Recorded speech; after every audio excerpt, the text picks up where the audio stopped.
A&P, a dominant grocery retailer from 1915 to 1975, transformed from a modest tea shop into the largest grocery chain in the United States.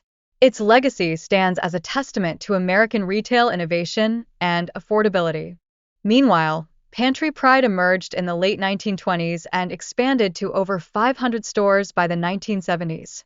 However, financial struggles led to its decline, mirroring wider trends within the grocery sector.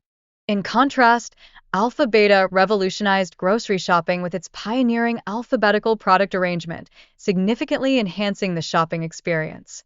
This innovative approach left a lasting influence on retail organization.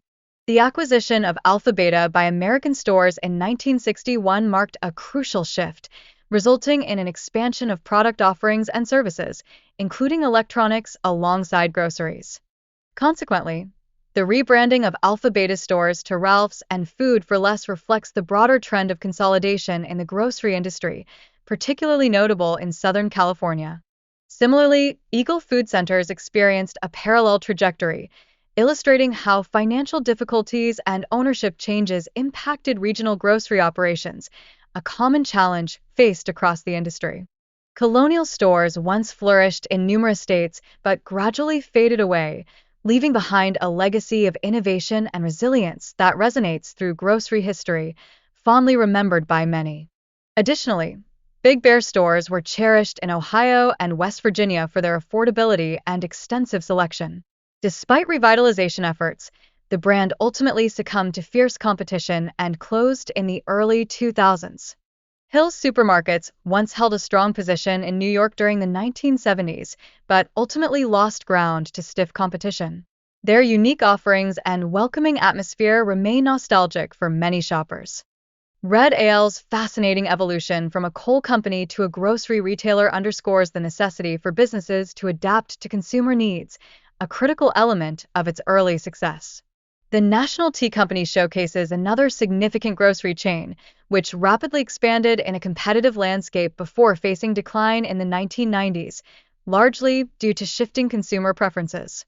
In a similar vein, Gemco's transformation from a coal company to a grocery store reflects broader retail trends emphasizing one-stop shopping, ultimately influencing modern retail formats.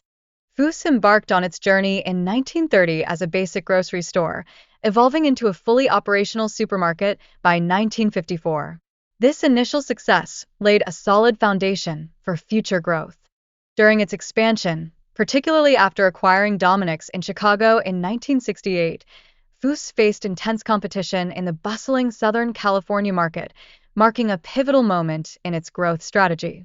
Nevertheless, despite its legacy of convenience, Foos struggled to adapt to evolving market dynamics and shifting consumer preferences in the 1990s, leading to its decline and loss of relevance.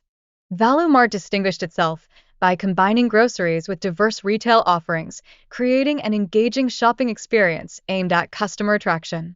This innovative strategy aligned with Sears' effort to leverage its brand presence. However, the late 20th century grocery market proved highly competitive, with established chains presenting substantial challenges to new entities like Value Mart. These dynamics ultimately stifled Value Mart's growth. Finally, nostalgia plays a crucial role in how former customers reminisce about Value Mart, emphasizing the emotional connections forged through shopping experiences. Such memories contribute significantly to the legacy of grocery brands within their local communities.